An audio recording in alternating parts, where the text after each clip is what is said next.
अस्सलाम वालेकुम, मेरा नाम है सदस मिर्ज़ा और आप देख रहे हैं 360 डिजिटल वीलॉग। जब ये धरने होते हैं इस तरह के या इस तरह के जो फसादात होते हैं, जब इस तरह के सामने आते हैं तो बहुत ज़्यादा बहरान जो है वो भी शिद्दत इख्तियार कर सकते हैं। अब ज़ाहिर सी बात है, जिस तरह एक इंसान है वो खाने पिए बगैर रह नहीं सकता, इसी तरह मईशत जो है वो फ्यूल के बगैर ज़िंदा नहीं रह सकती। तो उस दौरान मोटरवेज़ बंद थी, शाहराहें बंद थी, रिंग रोड्स बंद थे, तो बहुत ज़्यादा मुश्किल था कि पोर्ट से पंजाब में जो है वो पेट्रोल की सप्लाई जो है वो मुतासिर ना हो, इसकी कोशिशें की जा रही थी। तो पीएसओ की जो इंतज़ामिया है बेहतरीन अंदाज में उसने ये तमाम तर चीज़ों को आप कह सकते हैं हैंडल किया उसने। और पीएसओ इंतज़ामिया ने जाहिद अख्तर ज़मान जो है चीफ सेक्रेटरी, उनको इत्तला दी, और जो डिप्टी कमिश्नर है लाहौर के ख़ास तौर पे उनको सैयद मूसा रज़ा जो हैं उनको ख़ास तौर पे इत्तला दी, और आईजी पंजाब जो हैं डॉक्टर उस्मान, उनको उन्होंने तमाम तर मामले की जो नज़ाकत है उससे उन्होंने उनको बताया, उनको उससे आगाह किया, उनको बताया कि किस तरीके से ये बहरान पैदा हो सकता है। डेफिनेटली सूबों की और मुल्कों की जो इकॉनमी है वो एक एक दिन के ऊपर डिपेंड करती हैं। एक एक दिन अगर कारोबार बंद हो जाए, एक एक दिन अगर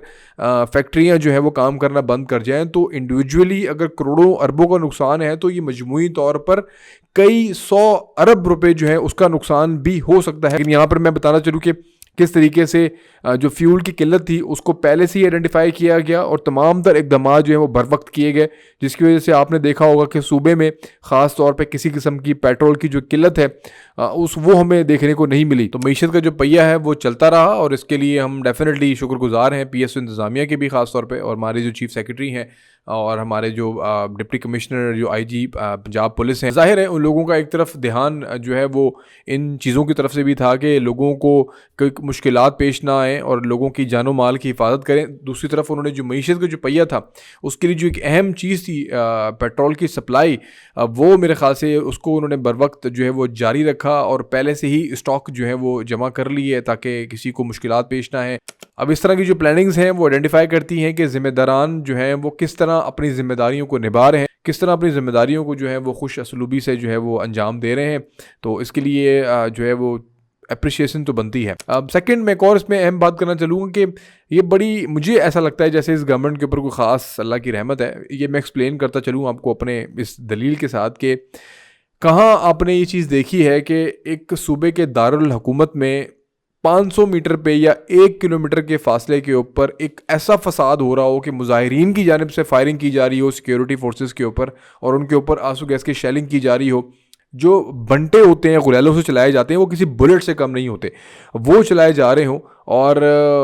उसके बावजूद आप देखें कि 70 से ज़्यादा बिजनेसमैन जो है वो बेलारूस के, वो 1 किलोमीटर दूर बिल्डिंग के अंदर बैठकर जो है वो आपके साथ अरबों के मुआहदे कर रहे हों। और एक मुल्क का जो प्रेसिडेंट है, बेलारूस का जो प्रेसिडेंट है, वो आपके मुल्क के अंदर मौजूद है और वो आपके साथ जो है वो एग्रीमेंट्स कर रहा है बिजनेस अपॉर्चुनिटी के। एक तरफ आपकी स्टॉक मार्केट जो है वो 1 लाख पॉइंट तक क्रॉस कर जाती है, और ये तमाम तो चीज़ें उसी वक्त हो रहा होता है जब आपके मुल्क के ऊपर एक पार्टी ने धावा बोला होता है, या आप कह लें कि उसने पूरा फसाद जो है वो बर्पा करने की कोशिश की होती है। बाकी कुछ प्लानिंग इस गवर्नमेंट की ऐसी हैं और अल्लाह ताला की मेहरबानियाँ भी कुछ इस तरह की हैं कि अब कोई फ़र्क नहीं पड़ रहा। दुनिया इन्वेस्टमेंट भी कर रही है, स्टॉक मार्केट भी इन्वेस्टमेंट कर रही है, तमाम तर जो हुकूमत के जो कारोबार हैं वो बेहतरीन अंदाज में चल रहे हैं। मैं मुबारकबाद ही दूंगा हुकूमत को, इंतज़ामिया को, रियासत को, कि आप लोगों की काविशों की वजह से और कोशिशें हमें नज़र आ रही हैं कि आप लोग पाकिस्तान के लिए जो है वो बेहतर इक़दाम करने के ऊपर तुले हुए हैं, और उम्मीद है कि हम और अल्लाह ताला से दुआ करेंगे कि आप मज़ीद इसमें कामयाब हो। मैं तो आपका होस्ट असदस मिर्ज़ा, आप देख रहे थे 360 डिजिटल वीलॉग। अल्लाह हाफ़िज़।